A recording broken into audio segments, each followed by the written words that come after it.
Alright, Talking Hand Tools back. What we're going to do here is we're going to drill a few holes, and then we're going to try out a new tool called the Tapper, and we'll see how it works. Let me just get another hole in here, and we'll go get the Tapper and see how it works.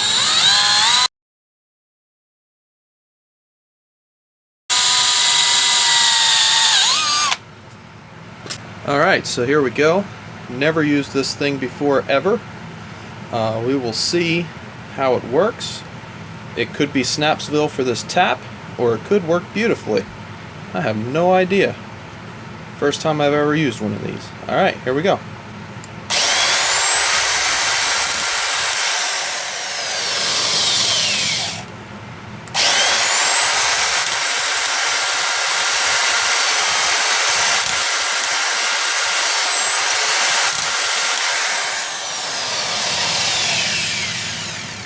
Pretty impressive, I must say. Alright, so we just saw it work. So what is a tapper? It's a very unique tool from a period of time. This one happens to be one made by Milwaukee, probably made by Bosch. This is an older tool from the 70s. You can see here, well, maybe you can't, possibly, really small. Made in West Germany. But how does it work? We saw it work there. There's no direction changing. This is just the switch here.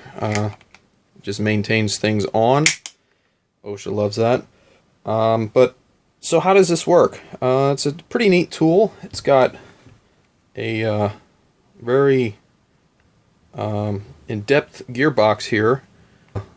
What it does is it defaults to forward, which I don't know if we can, oh, there we go, is 360 clockwise RPMs. And then the counterclockwise RPMs are 650. So what happens is, when you go to run this, squeeze the trigger, it, focus. There we go. Don't have to say those fancy things. Anyway, when we pull this trigger, it runs at 360 RPMs, forward direction, takes a tap in through the workpiece, and then as this here, this piece bottoms out, it brings this into a state of limbo, and it just spins freely. It's not engaged by any of the gearing here. It just floats in the middle, and then what you do is you continue to pull back, and then it's engaged in the high speed set of gearing. Really fascinating tool.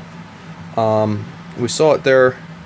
I tapped a few holes with it. This is a 1024 tap.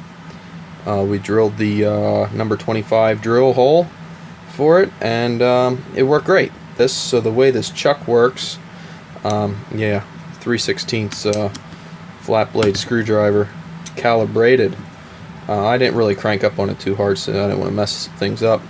But the way this works is it's just a framing. It is just a regular, there we go. Let's see if I can run that in and out. It's just a regular tap style chuck. Just runs that in and out. I do want to get a square for it because I don't like using the screwdriver. Good luck finding that Milwaukee part number, right? But so yeah, there it is, tapper. This thing, the depth set is done by this set screw here. Not too hard. Loosen set screw. Run that thing in and out wherever you want her. But yeah, fascinating tool. Alright, so there's no way I could in good conscience let well enough alone. This thing says it has a 5/16 rating. I want to see if it'll do 3/8, because, you know, America.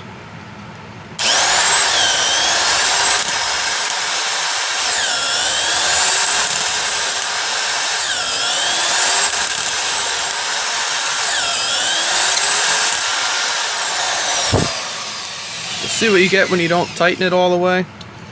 It does still spin right out, but I didn't tighten it all the way. But yeah. Alright, we got that out. So, what do I think of that? Well, let's take a look here. It's a nicely tapped hole. Focus. Focus. Yeah, there we go. Nicely tapped holes. I mean, that's 3/8/16, so, but it's also 10 gauge sheet metal, so it's not really a hard hole to drill. So, yeah, it says 5/16 and 1/4 inch plate. I think they're probably telling the truth. The drill was working a little hard there with the 3/8 in this. I think we could have pushed it a little bit more, but hey, if you gotta tap some smaller holes in 3/8, the thing freaking moves. There's no question about that. It's got one hell of a go time to it. But one interesting thing I noticed here is this thing's kind of on a flexible piece here, so it helps you keep the tap from going to Snapsville on you when you run her in. Kind of a nice feature. Really interesting feature, actually. So this is just like a regular socket universal. Regular socket universal. It allows it to flex as it turns around. So neat tool. Probably can push it a little bit more than the manufacturer specs, but I don't think I'd go crazy with it. That's a 3/8 tap. Obviously I was running in deeper than I had to there, but that's you know, I don't have an aggressive start tap either. Didn't want to kill the poor thing. Alright, so we're going to try this one more time. I'm going to see if I can show you what's happening here. So if I just squeeze the trigger, I don't know if we can make out which yeah, we can tell which direction this is turning. So what happens there is we run this in, and now it's not running at all. It was not running at all until I pulled it back, and then it ran. So as soon as it comes out, it goes back to going forward. I don't know if you can tell it changing directions or not, but here we go again.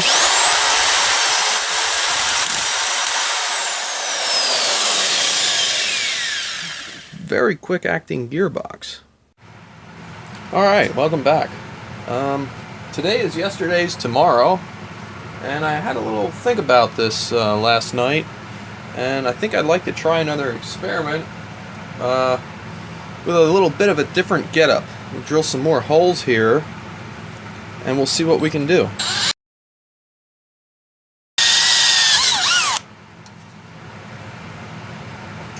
So what I was thinking about was the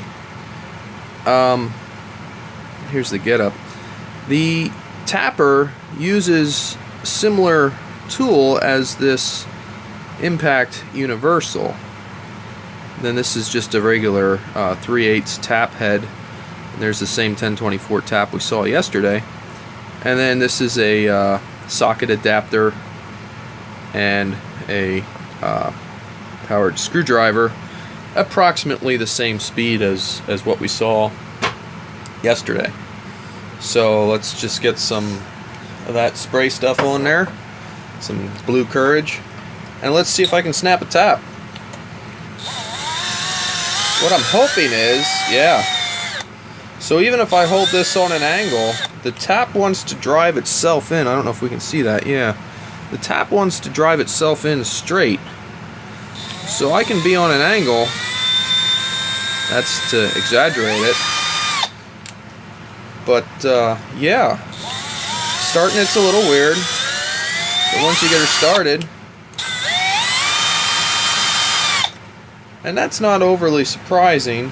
One of the things that I do with other taps is, well, hang on a second here.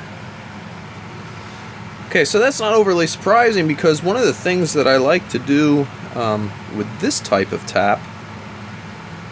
These are pretty common in industry and the trades. They're just a drill tip with tap flutes on the spiral part of the drill bit. One of the things I like to do with these is put them on a long extension. Yeah, long extension, because what that does is that little wrist wobble when you poke through drilling gets kind of eliminated, and you don't snap these things off. These things are, yeah, they break if you look at them cross-eyed. So they're really not the best things sometimes, and when you're tapping thicker stuff, it's a little white knuckly. So I found that using the old, yeah, long extension, it kind of helps out with that. So this universal getup that I just experimented with actually seems to work out pretty well, because this is an already tapped hole, but what you can do, you know, you're on an angle, and the universal helps, and that's what you do when you snap your bits, or your taps rather, is you're on an angle. So yeah, interesting idea, and this is just a Milwaukee screwdriver here, 2-speed driver. So I think a logical question is exactly what are the advantages to a tapper like this? What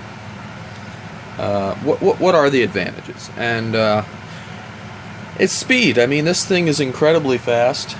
A little bit more blue encouragement, and let's see here how long it takes for us to tap 4 holes. We'll see if we snap anything. And I think I'm out a little bit further with my framing. Let's just get a little bit further, and you'll see when I pull back and how this transmission actually works in this thing. So here we go.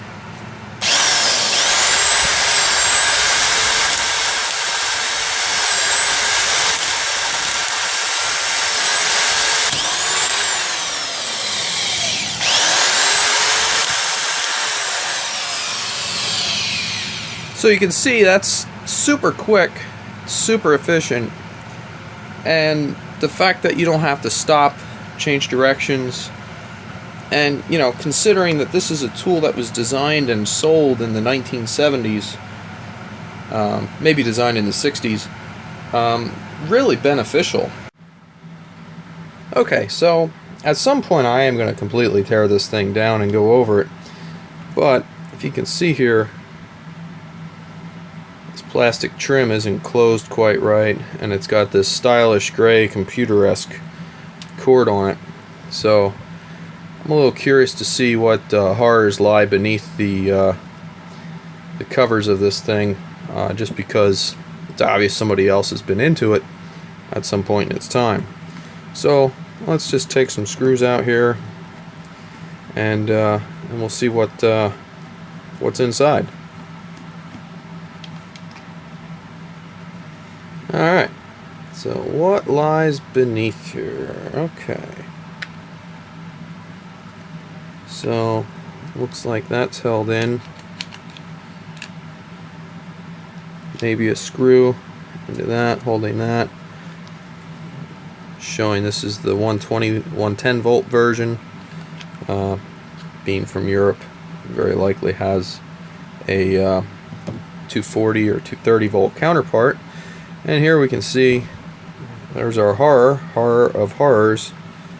It got the black conductor into that. Yeah, I'll see if I can fix that then. So the switch itself,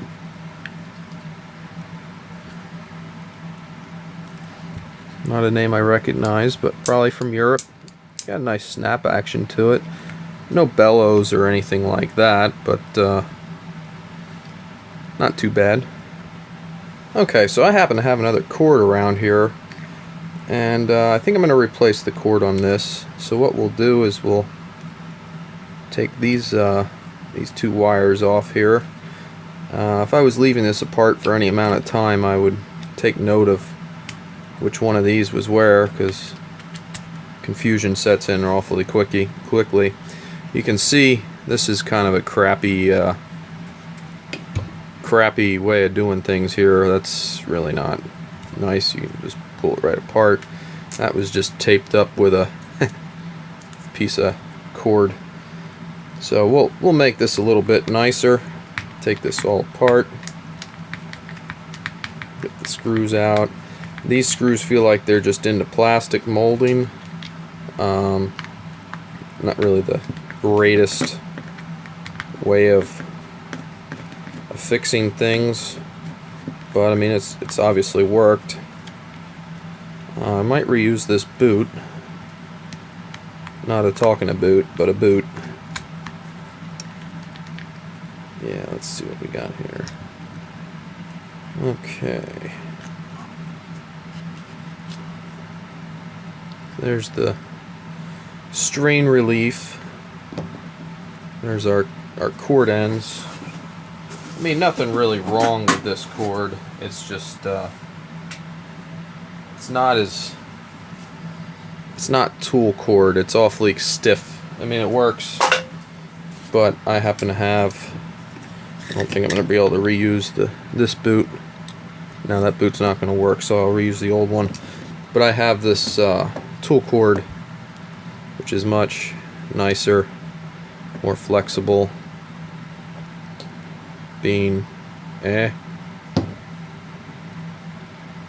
18 gauge. There we go. And it's nice cord. So we'll put that on there. This old stuff, I don't even know if it says anything on it here. Yeah, it doesn't say anything. Alright, so I got the strain relief on the cord, and I just used a little soap to get that on there. Might have to back it up just a hair. Yeah, I think we'll back that up a hair.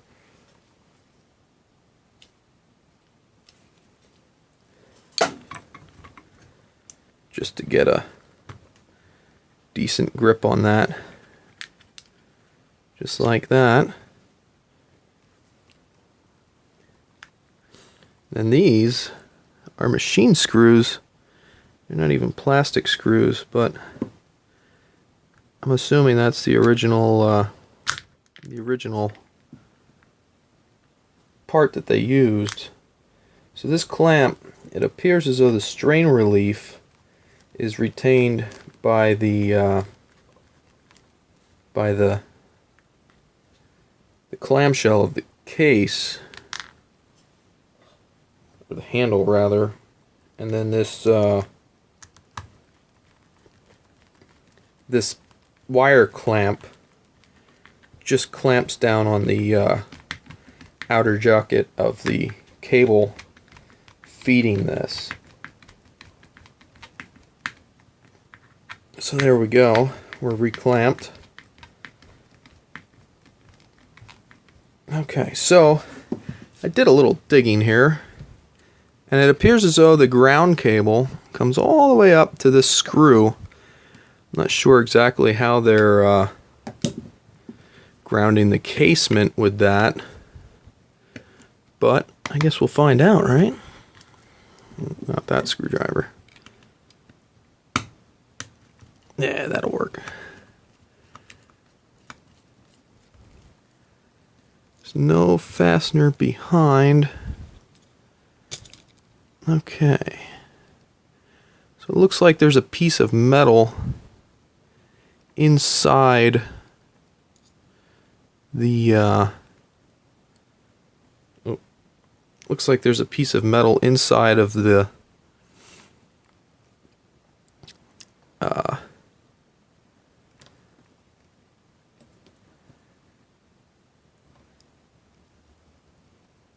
plastic housing itself. So it doesn't look like I'm going to get away with reusing that. unless I can bend it. But I have a feeling I'm going to have to put something different on there. So hang on a second. Okay, so we did a little bit of messing around here. So what I did was I cut this closer to size. So what we'll do is we will strip it. I'm trying to look through a camera. Strip it to length. This is just a wire stripper. That's all that is. And then this guy right here is a crimper. The way this works is you put your crimp connector in the appropriate size slot, and it's ratcheting, so I have the crimp connector in there, and you put the wire in and you just squeeze it till it crimps. And it's always a wise decision to pull on your crimps after you crimp it. So now we should hopefully be able to, this is a tight fit, which is what I want. It's technically a number 6 fastener, but I went with the number 4 ring because I wanted it nice and tight like it was when I took it apart. So let's see if I can cram that in that tiny little spot they give us here. Okay, after a lot of tongue holding different ways and everything else, we got that ground in. So last thing, I got the neutral in a while, and you can see these have furls on them. So we're going to put the furl in here. And it's just a compression screw on the switch. None of those fancy push-in things that end up getting them screwed up anyway. Just tighten that up till the paint marks match. And that should do that. So let me get these wires stuffed in, and we'll try and get this back together. I have a feeling the plastic's not going to really want to sit nice because I suspect it was probably sitting poorly for a pretty long period of time. So these things, you know, sometimes you win, sometimes you lose, but at least we're trying here, and we'll see what we get. I could have probably shortened them, but I didn't have any other furls on me. So let's try and get this guy crammed in there just so. Let's see if we can get this to come and close on this and stay kind of nicer than it had been.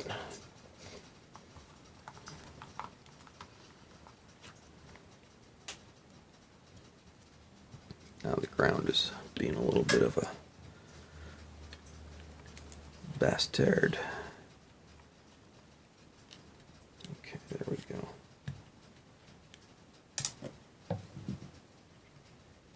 Everything always wants to go boing. It doesn't have 40 years of memory to make sure it stays like it had before. Come on, hook under there. Hoping to do here is just get this hooked just like that. Yeah, I think that'll work. Let's see how that does for us. Oh yeah, much better. Much better. Yeah, I'll buy it. Alright, let's get some screws back in it. Alright, we got the new cord on it. There we go. Nice tool quality cord, molded end, nice quality insulation, and the clamshell, you can see I can squeeze it in there. It's better than it was, but it's probably like that for a good number of years. So there we go, nice new cord. that's about it for now on this thing. I don't think I want to do a lot more maintenance to it. I'm going to play around with it a little bit and see what information I can find on it. I did find a part stack up for this tool, along with its, for what it's worth, wiring diagram. Really not an in-depth wiring diagram, but there you can see crimp terminal, which is what we replaced. So now we have a continuous ground wire again, which is really good. You want to make sure your tools are properly grounded. You really don't want to have a spliced ground, which is the situation that was in this thing before, likely the original ground wire. But yeah, so that's fixed, making it safer. But you can see here, this is the drive shaft here that comes through into the chuck assembly, and you can see there's two gears here. This gear mechanism, and it appears as though this drives on here, and this is your, it looks like this is how they're changing direction. These gears all intermesh with each other, and this set, obviously this one being bigger, must be the forward, yeah, and then the smaller one set being the reverse. So as you pull this out, because the tap is in the workpiece and stops on the foot, which is not in the visual here, but there's a foot that sticks out here. Once that stops, the tap pulls this out, disengaging the gear, probably this gear, from there, and then you pull back by hand, engage on another set of gears, which is going the opposite direction, run it the other way. We'll probably see that at some point. I will take this apart. I want to learn a little bit more about it. It says to oil to lubricate and whatnot, so I want to do a little more research. I'll see what bearings it needs. Maybe I'll replace those, stuff like that if they need it. So not a high priority project right now. I just want to get it going and play around with it a little bit. I'm glad I put a new cord on it. It's safer now. That's always better. So yeah, there's the tapper.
Alright, talking hand tools here.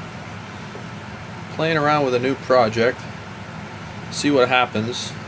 This is a drill that we will then later try out with a tapper, and we'll show you what that's all about. First off, gotta drill a hole. Here we go.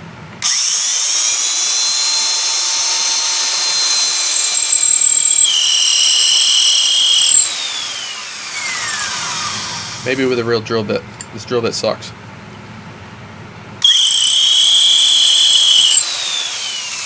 Yeah, that ain't gonna happen.